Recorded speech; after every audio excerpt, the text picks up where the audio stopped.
Ever seen someone treat a chessboard like a party trick only to discover it's actually a live audit of their character?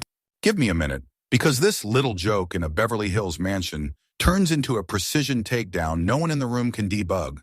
"Come here, boy," Mrs. Victoria Whitman called across the living room of her Beverly Hills mansion, her voice carrying the effortless arrogance of someone who's never had to earn the air she takes up.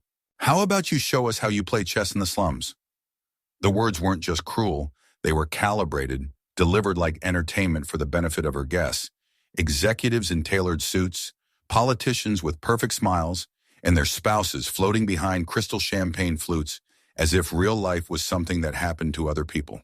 Diego Santos, 17, stood near the service area helping his mother, Carmen, clear plates from a charity dinner Victoria was hosting for underprivileged youth.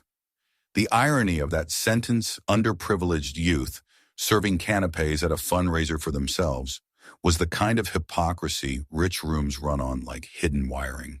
Carmen, who had spent 20 years cleaning that house, raising her son alone, and swallowing humiliation because rent and groceries don't care about pride, tightened her grip on the silver tray. She kept her eyes down the way she'd trained herself to do, because she knew the rules of this home. The staff stays invisible unless called upon for a spectacle. Victoria pointed at the Italian marble chessboard displayed on the coffee table like a trophy. "Let's make this fun," she continued, smiling broadly at the crowd.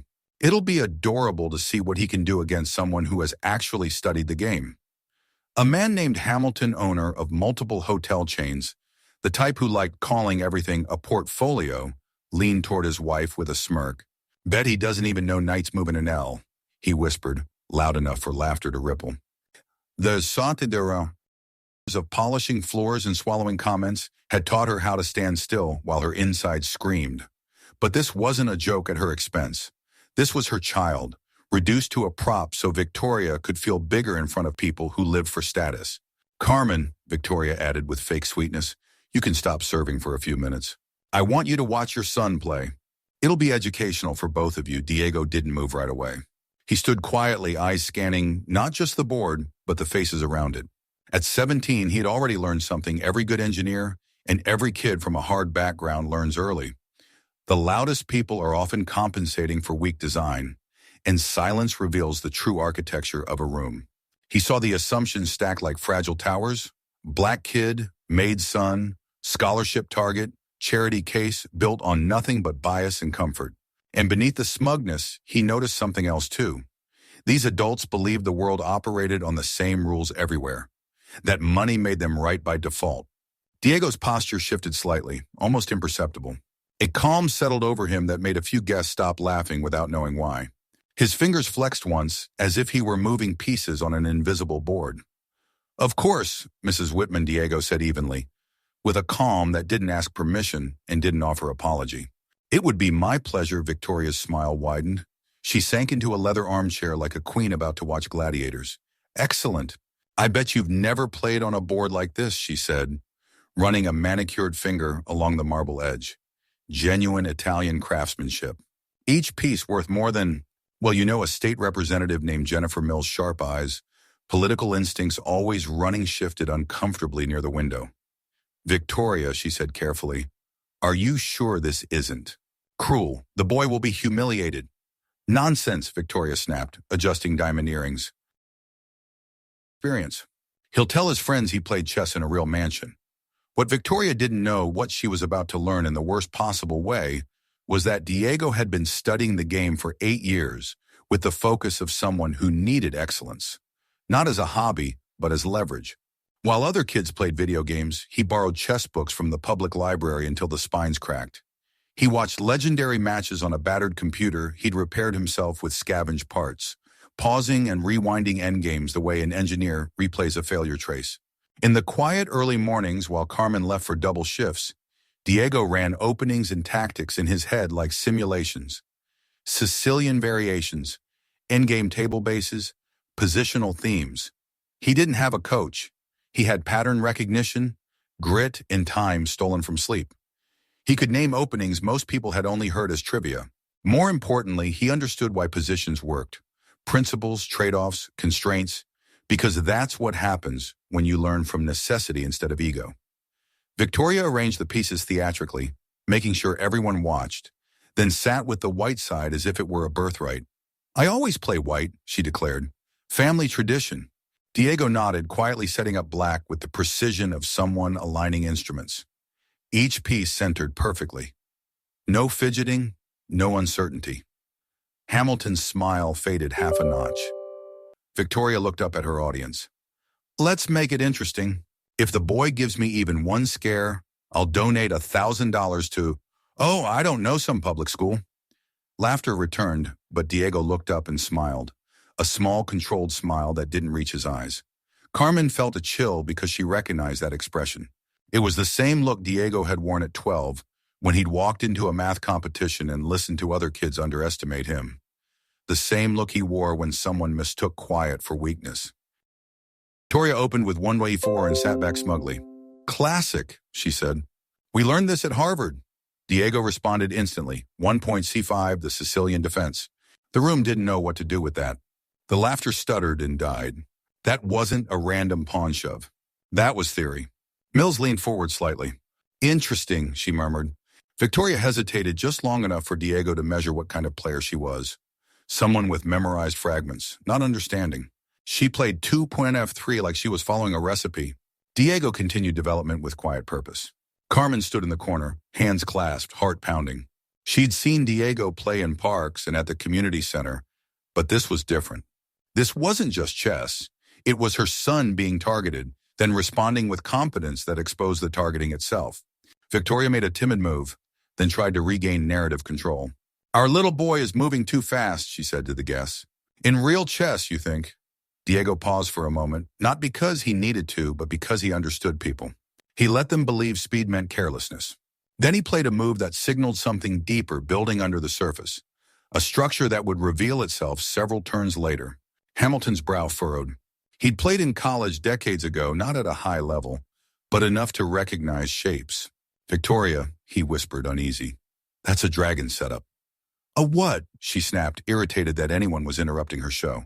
It's a Sicilian variation, he said quietly. Sophisticated. Victoria's shoulders tightened. He must have seen it on the internet, she scoffed too loudly. But the board was already telling the truth. Diego wasn't reacting to her. He was shaping the game, controlling tempo, building pressure the way you build load on a structure, incrementally, intentionally, until the weak point reveals itself. Every move he made had purpose. Long-term plans. Pieces coordinated like a system designed by someone who understood dependencies. Victoria began to sweat in subtle ways. Tapping fingers, shifting posture, forcing jokes that landed flat. Carmen watched Victoria's confidence erode and felt something she hadn't felt in that house in 20 years. The possibility that power could be challenged without yelling. On Diego's 10th move, he offered a pawn sacrifice small, almost polite, but it wasn't generosity, it was bait. Hamilton nearly choked on his whiskey. Victoria, don't take that, he hissed. It's a trap. Victoria waved him off. Relax. He memorized a few moves.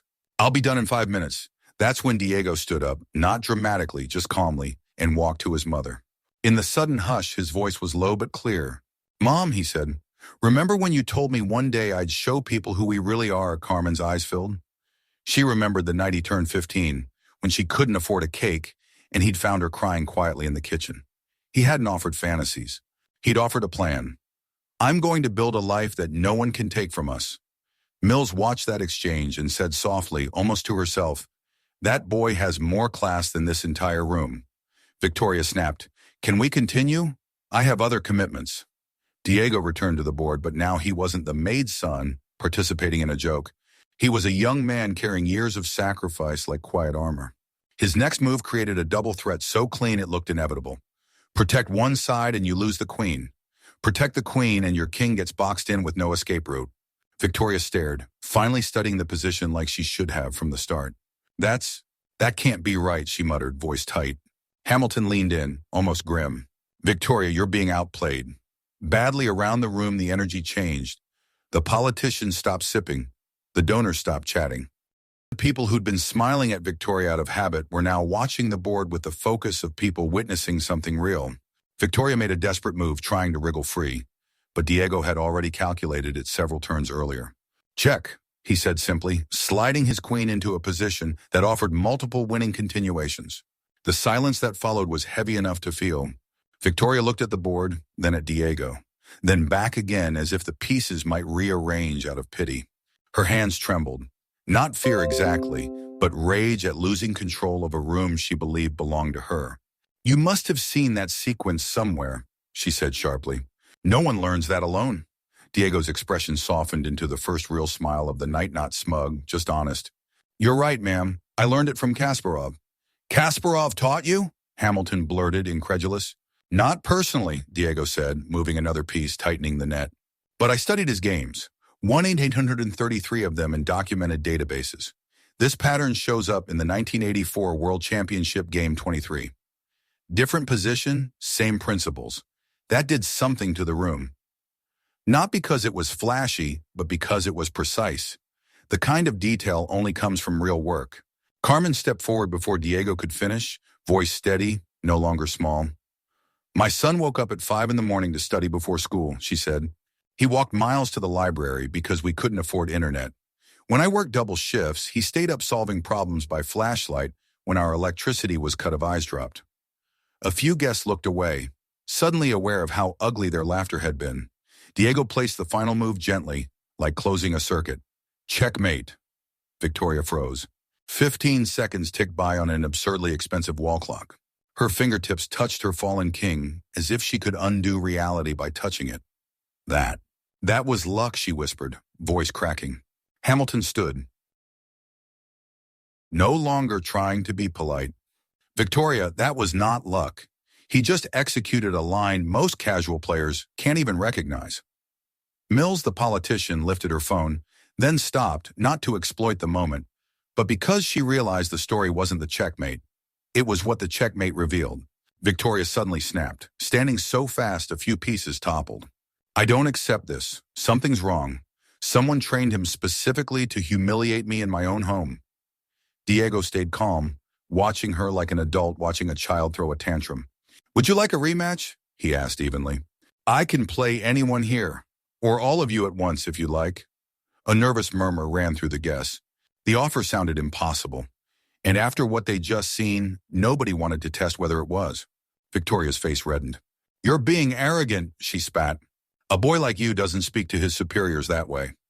That's when Carmen did something she had never done in 20 years.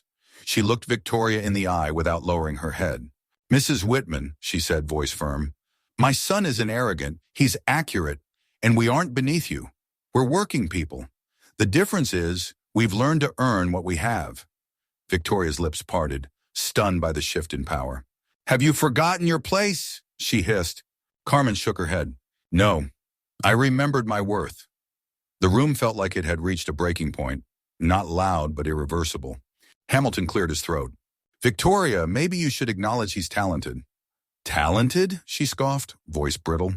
"This was staged."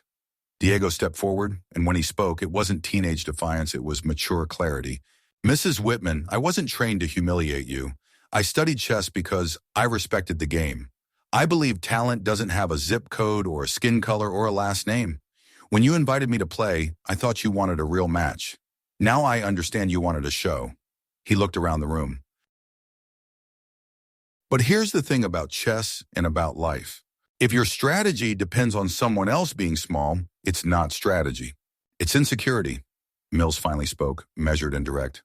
"Diego, how old are you?" "About 17. "And you've studied seriously for 8 years?" "Yes, ma'am." Mills turned to Victoria, disappointment sharp. "Victoria, you tried to turn a scholarship kid into entertainment. You didn't just lose a game, you exposed yourself." Victoria's voice weakened as she tried to backpedal. I didn't know he played seriously." Hamilton's patience snapped. "That's not the point. You assumed he couldn't. And we all know why." The silence that followed was devastating because it wasn't awkward. It was judgment. Diego began resetting the pieces neatly, restoring order the way disciplined people do after chaos. "Thank you for the game, Ms. Whitman," he said calmly. "It was educational." Then he turned to his mother. "Mom, can we go?